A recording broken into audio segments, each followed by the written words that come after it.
We know that Christmas is about celebrating the birth of Jesus. We've all seen the manger scene, right? Maybe you have a lighted plastic nativity in your front yard right now. Were you ever cast as one of those animals in the manger for the church play? Good times, right? Well, in that holy scene, the Magi, the wise men, they show up bearing gifts for the newborn Savior of the world. The gospel writer Matthew records the event, says they bowed down and worshiped him. Then they opened their treasures and presented him with gifts of gold, frankincense, and myrrh. Now here's a couple of observations. First, the Magi, they brought gifts to honor Jesus. They didn't bring gifts for each other, and they didn't have a gift exchange out near the camels. Just saying, okay? Second, the gifts were symbolically significant. The gold symbolizes Jesus' kingship, his royalty.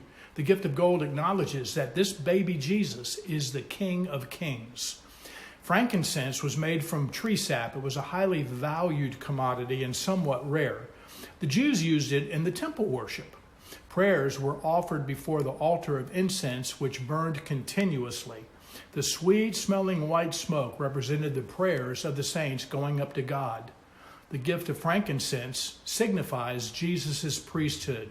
He's our high priest. He makes intercession for us. He comes to God on our behalf, and that is a very good thing. And myrrh is from a tree in North Africa in the Middle East. Sap was mixed with other spices. Most common use was for perfume, but it also was used for special purposes like burial. Strips of cloth were dipped in myrrh and placed on the body. So the gift of myrrh signifies that Jesus was born to die for us. So here's my question.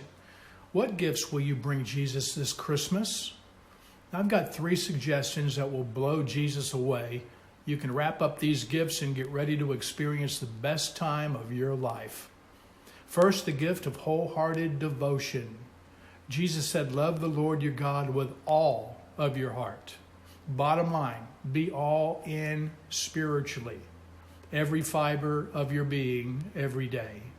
Second, the gift of extravagant sacrifice.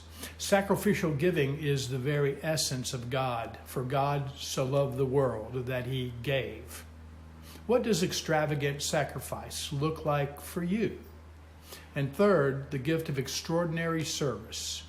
Jesus said that he did not come to be served, but to serve. So how can you use the talents, abilities, and gifts God has given you to make a difference in the lives of those around you? It's all about the gifts. Merry Christmas.